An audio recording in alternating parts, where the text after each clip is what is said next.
Travis Fimmel, Niamh Algar, hi, how are you? HBO Max, Raised by Wolves. We're almost here for the premiere date's almost here. What can you tell us about the show and your characters? What do we need to know going in? What can we expect?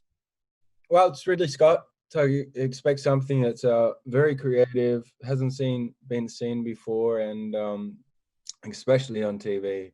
And then you've got the wonderful Niamh acting up a storm, and it's a very unique story. Robots are in charge of raising a colony, and they start off with kids on a virgin planet, and then because back on Earth, religion is destroying our Earth. And Niamh? Yeah, I think you nailed it, mate. You gotta buckle up because you're going to be taken on quite a ride with this show, because it's not anything that has been on TV before. It's a world that, yes, it's created by Ridley Scott, but I think it's taking elements of some of his sci-fi, like Alien or Blade Runner, with the references to the androids, and yeah, it's quite an experience.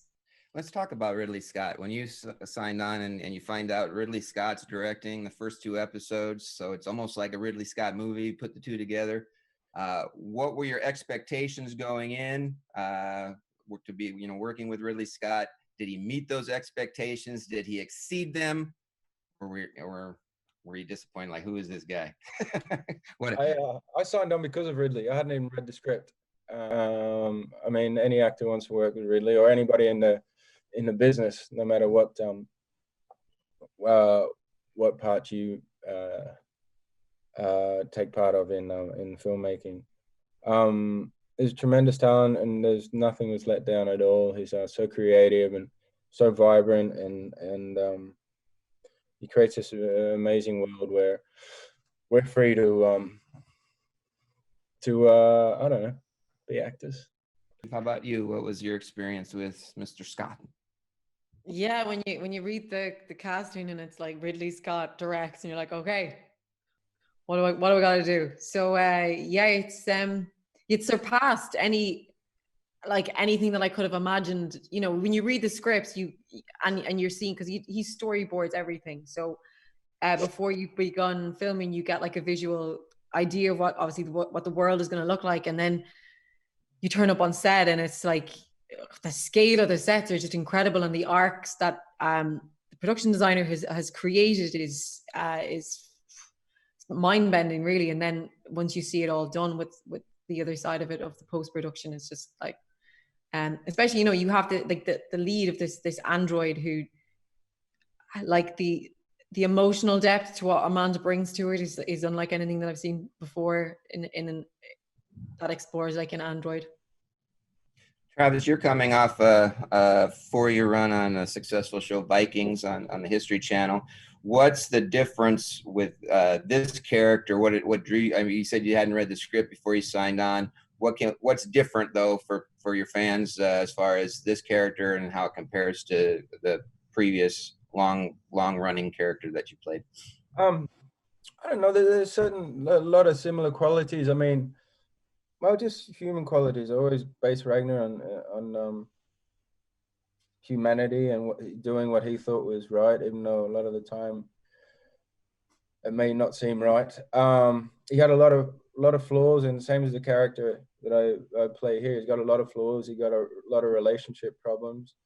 There's children involved, and thinking that you're doing good sometimes doesn't mean that you're doing good. And I don't know. Humans are humans, you go through the same emotions. So I'm not sure if every character is so different, but the world is so different.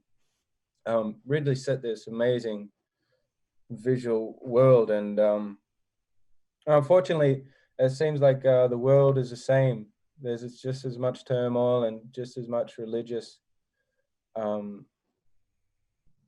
Things are driven by religion just as strongly, and wars are created by religion and people's belief and people not respecting each other. And so it's sad to see even in the future there's going to be a lot of war because of people's behavior. Obviously she's an android. Are you sure? Yes, I'm sure. Look, this settlement has been here for years. The only way they could have gotten here so fast is if they traveled in a small craft with no life support systems. No live humans aboard, just frozen embryos and robots. An orphan boy who dwells in an empty land. The prophet who will discover the Mithraic mysteries. Let's not get carried away. Besides, maybe this land isn't as empty as we thought. If they made it here, maybe there's others. Well, we look forward to the show premiering September 3rd on HBO Max, Raised by Wolves. Travis, Niamh, thank you so much for talking with us, and have a great day. Thank you. Cheers, Joe. Thank you. Bye-bye.